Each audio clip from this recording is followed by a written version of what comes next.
श्री गणेशाय नमः। हर हर महादेव।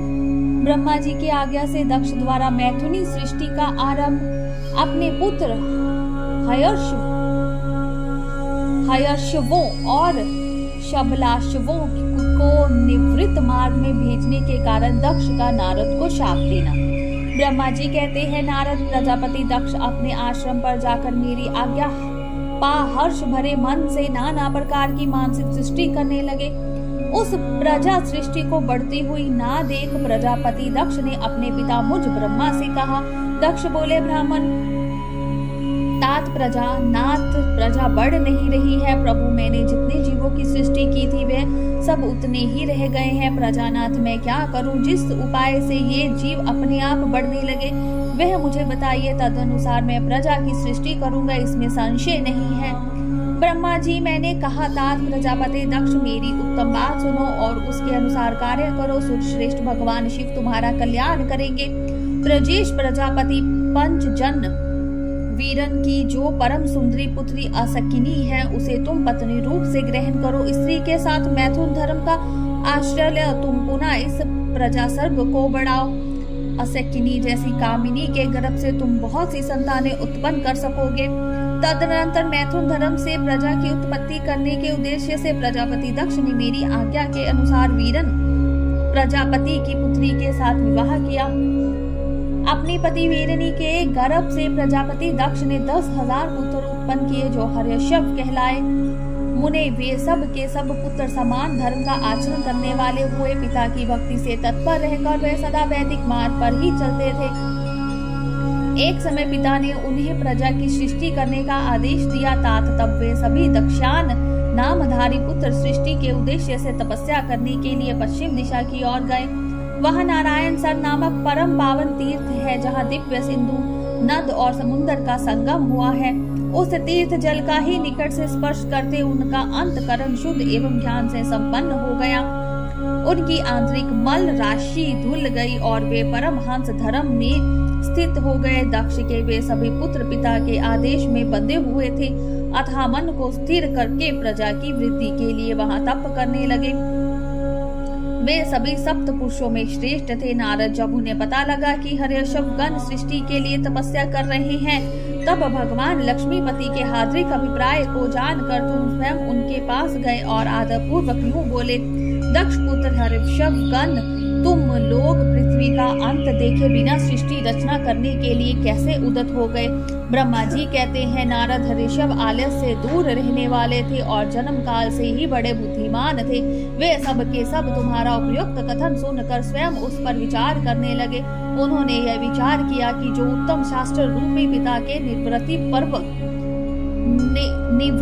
परक आदेश को नहीं समझता, वह केवल रज आदि गुणों पर विश्वास करने वाला पुरुष सृष्टि निर्माण का कार्य कैसे आरंभ कर सकता है? ऐसा निश्चय करके वे उत्तम बुद्धि और एक चित्त वाले दक्ष कुमार नारद को प्रणाम कर और उनकी परिक्रमा करके ऐसे पथ पर चले गए जहाँ जाकर कोई वापस नहीं लौटता है। नारद, तुम भगवान शंकर के मन हो और मुने तुम समस्त लोकों में अकेले विचरा करते हो। तुम्हारे मन में कोई विकार नहीं है क्योंकि तुम सदा महेश्वर की मनोवृत्ति के अनुसार ही कार्य करते हो। जब बहुत समय बीत गया तब मेरे पुत्र प्रजापति दक्ष को यह पता लगा कि मेरे सभी पुत्र नारद से शिक्षा पाकर नष्ट हो गए, मेरे हाथ से निकल गए। इससे उन्हें बड़ा दुख हुआ। वे बार बार कहने लगे, उत्तम संतानों का पिता होना शोक का ही स्थान है क्योंकि श्रेष्ठ पुत्रों के बिछोड़ जाने से पिता को बड़ा कष्ट होता है। शिव की माया से मोहित होने से दक्ष को पुत्र वियोग के कारण बहुत शोक होने लगा। तब मैंने आकर अपने बेटे दक्ष को बड़े प्रेम से समझाया और संतावना दी। दैव का विधान बल प्रबल होता है इत्यादि बातें बताकर उनके मन को शांत किया।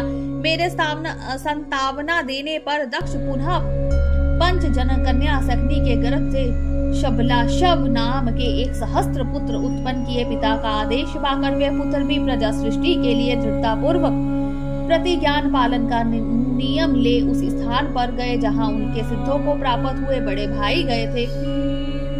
नारायण सरोवर के जल का स्पर्श होने मात्र से उनके सारे पाप नष्ट हो गए, अंतःकरण से शुद्धता आ गई और वे उत्तम व्रत के पालक शब ब्रह्म प्रणव का जप करते हुए वहां बड़ी भारी तपस्या करने लगे। उन्हें प्रजा सृष्टि के लिए उद्यत जान तुम पुनः पहले की ही भांति ईश्वरीय गति का स्मरण करते हुए उनके पास गए और वही बात कहने लगे जो उनके भाइयों से पहले कह चुके थे। मुने तुम्हारा दर्शन अमोघ है, इसीलिए तुमने उनको भी भाइयों का ही मार्ग दिखाया, अतः भाइयों के ही पथ पर उदर गति को प्राप्त हुए। इसी समय प्रजापति दक्ष को बहुत से उत्पात दिखाई दिए।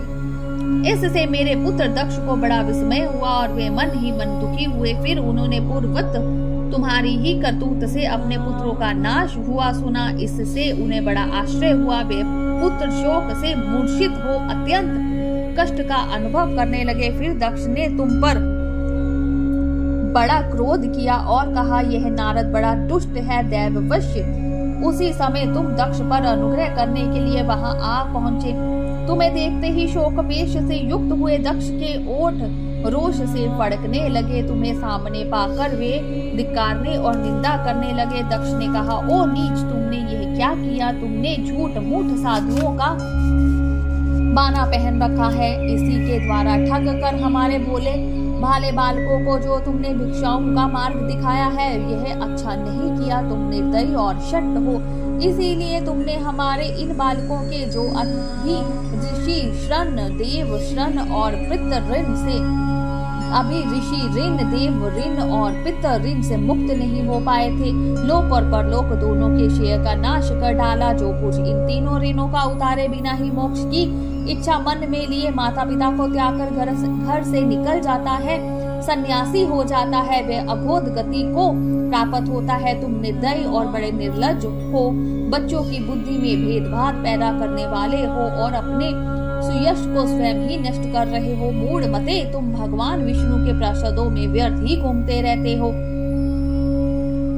अधमाधम, तुमने बारंबार मेरा अमंगल किया है, अतः आज से तीनों लोकों में विचरते हुए तुम्हारा पैर कहीं स्थिर नहीं रहेगा, अथवा कहीं भी तुम्हें ठहरने के लिए ठोर ठिकाना नहीं मिलेगा।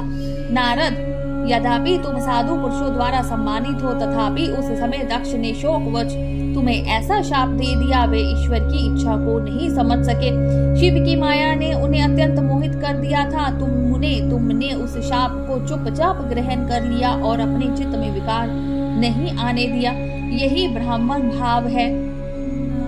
ईश्वर कोटि के महात्मा पुरुष स्वयं शाप को मिटा देने में समर्थ होने पर भी उन्हें सह लेते हैं। बोलिए शंकर भगवान की जय, उमापति महादेव की जय, हर हर महादेव।